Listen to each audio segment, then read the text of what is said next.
So, ito yung example na given sa atin. Sodium hydroxide reacts with sulfuric acid to produce sodium sulfite and water. So, ito yung reaction natin. Check natin kung balance yung equation. Ay, yung chemical reaction. So, we have 2 moles sodium hydroxide plus H2SO4 equal Na2SO4 plus 2H2O.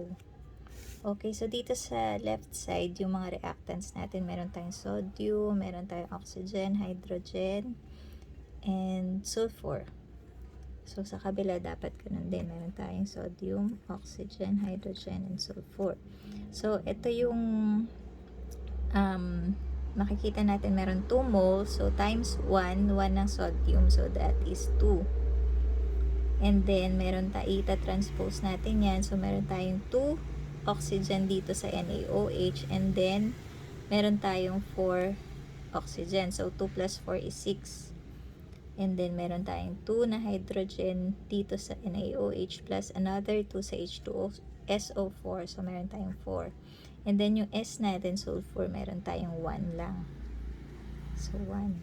So, tingnan natin sa kabilang side. Meron 2 sodium, 2 moles also. And then, oxygen, we have 4 here and 2 dito sa water. So, 4 plus 2 is 6 then.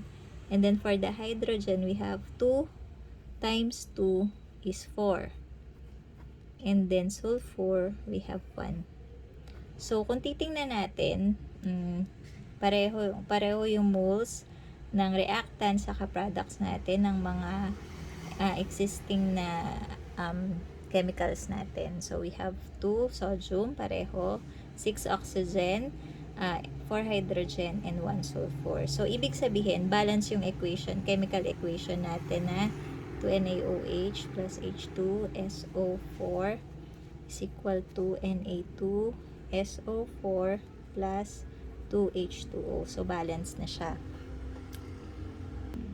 So, ang hinihingi sa atin is theoretical yield in grams of Na2SO4 that will be formed when 4 moles of sodium hydroxide are completely consumed in a reaction. Na2SO4 has a molar mass of 142 grams per mole. And then, yung letter B, what is the percent yield if only 270 grams were produced? So, sa letter A, ang given natin sa letter A na question ay meron tayong 4 moles ng sodium hydroxide. And then, yung molar mass ng Na2SO4. Tapos, ang hinahanap sa atin ay theoretical yield. So, dito sa reaction natin, makikita natin na syempre, ang paggagamitan natin is NaOH. Dito, meron tayo isang mole ng Na2SO4. Tapos, meron tayong 2 moles ng NaOH dito. So, ang ratio natin, kasi sabi dito sa step 2, determine the mole ratio between NaOH and Na2SO4. So, dito from the balance equation itself, makikita natin na meron tayong 2 moles na sodium hydroxide per 1 mole. Kasi dito may 1 yan usually, pero hindi na sinusulat yun. So, per 1 mole of sodium sulfite. So, sabi dito sa step 3, set up an equation to solve for the unknown. So, yung x yung unknown natin.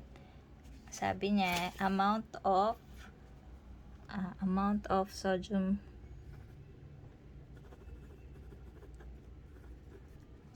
sulfite formed if 4 moles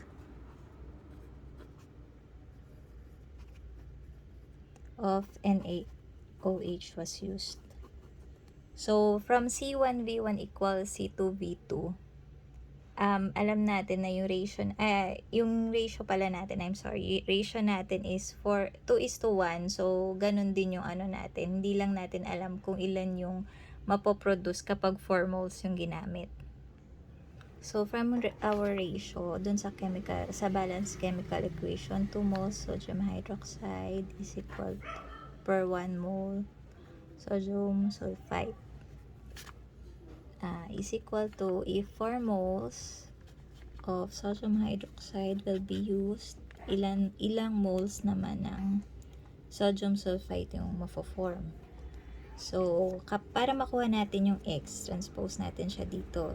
So, X is equal to, so ito transpose lang, 4 moles sodium hydroxide multiplied by 1 mole of sodium sulfite.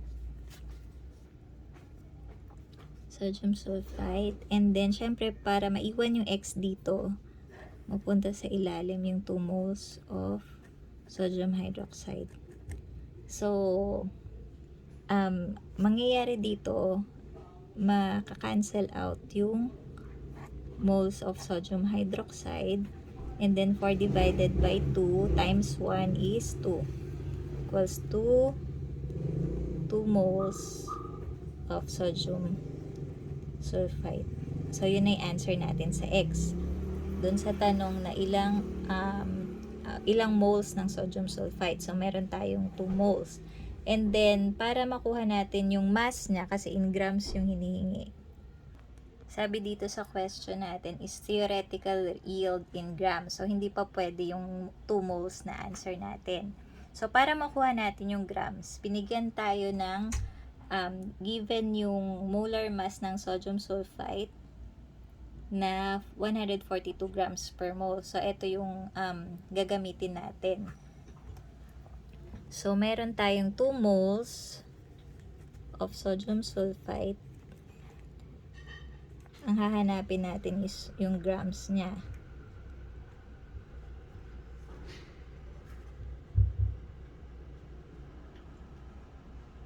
So, yan, i-convert natin.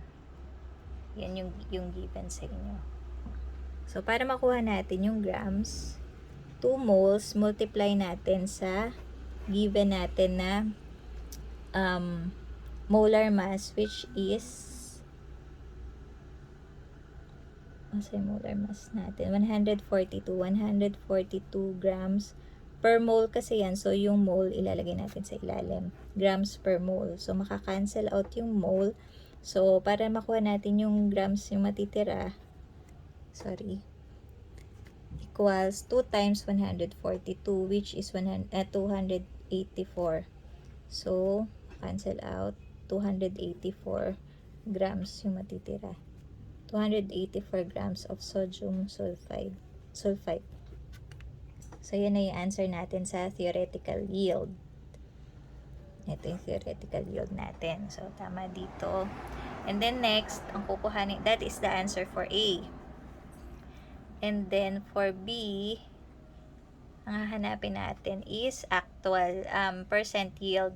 So, ang formula natin ng percent yield